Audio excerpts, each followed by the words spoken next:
In this tutorial, I'm going to show you how to make a pop ballad. And to do that, I remade one of my favorite songs of the year so far, Peachy by Holly Humberstone. And I'll break down my remake of the song's elements, the sounds of those elements, the mixing, the structure and arrangement, all that jazz. So hopefully by the end of this tutorial, you can make a song in a similar pop ballad style to this one. Set the tempo around 120 to 122 BPM. Start off by making some very chill piano chords.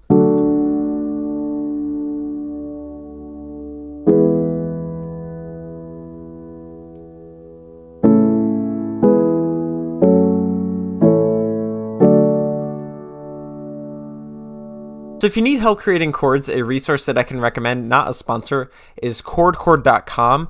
I use it a lot to make chords for my songs, and basically all you have to do is select the key that you are imagining the song being in, and you hit generate, and then it gives you a load of chords and the notes inside of each chord, and you can make something along the lines of this. Just very simple note lengths as well. You have 3 big chords that go for 2 bars each, and then in between we just have some alternating chords like this. And I know nothing about music theory. All I do is I find some chords and I put them into my DAW over here and I just mix them around and I see what works in the progression. I used one piano preset from Labs to accomplish the sound, a soft piano preset, and I split it between the low octave and the high octave over here. So it's just literally going up 1 octave. It just really widens the sound and gives it a very dynamic range for the piano. For the mixing, all I put on here is this EQ over here, taking out a great chunk of the lows, just because we're going to make a very prominent low rolling bass line later, and we don't want the unneeded lows of this piano to counteract with that bass and make it sound all weird and muddy in the mix. So just take all that out over here, and then I boosted a little bit of the highs up here as well, just because it gives it a little more high-end crispiness in the mix. Next, take those same chords and put it into a string preset. We want to really build some atmosphere in the track, so adding these strings in can really fill up the mix and make it sound more natural and kind of like a cinematic approach as well. I chose a very low sounding cello preset over here just to kind of build that lower atmospheric vibe. And for the mixing, I put the same exact EQ on here for the same exact reasons. Next, take those chords and arpeggiate them. And the way I created this arp over here is just by going up to the wrench on the full chords over here, clicking arpeggiate, and then using these settings. And then I kept these parts of the arp, which is just the da da da da da da da da da da da da da da da da. And what I did is I deleted the rest of the blue. I copy and pasted these and just fill them up for the rest of the chords. So for example, I went like this and I went like that. Put it into a high piano preset and you get something like this.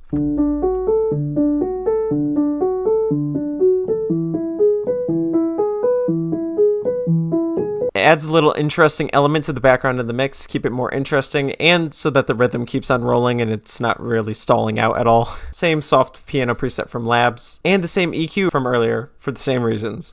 Next, take the bass notes of the chords and put it into a respace preset. And by the bass notes, I just mean the root notes of what these chords actually are. So for example, if this is a D chord over here, you're going to want to take a D for the bass note.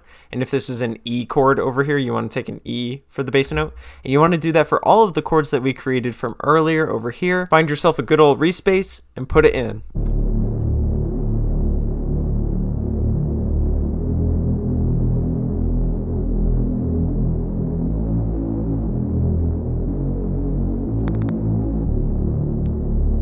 God, it just gives me chills.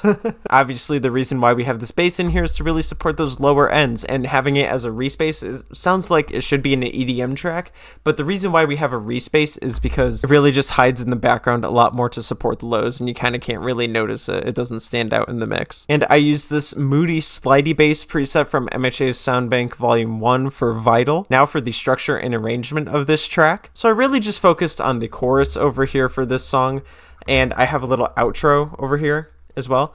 But for the chorus, you just want to put everything all together. You have the vocals, obviously.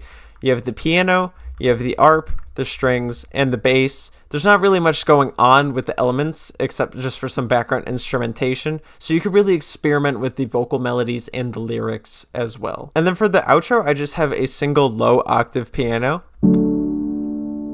that just plays a couple chords from the progression with a little bit of background effects as well. I actually just like stripped this from the beginning of the song, but I put it as an outro over here. And if you want any like intros or verses or anything like that, you could just start off with the piano and you could just have some vocals going. But I just focused on the chorus and the outro for this tutorial. So this is what the structure of the track looks like overall over here. And after all that, here's the final result. Don't put your faith in me. Don't cut me a set of keys. God knows I'm 24, I'm still a baby. Don't put your faith in me. Right now we're all the rage. But how are you so sure that I'm your end game? Don't put your faith in me. Don't put your faith in me. This is by far the best merchandise that I could ever ask to sell. It's made to order, it's affordably priced, and it just looks freaking stylish as well. So go to bonfire.com/shop/BushaZ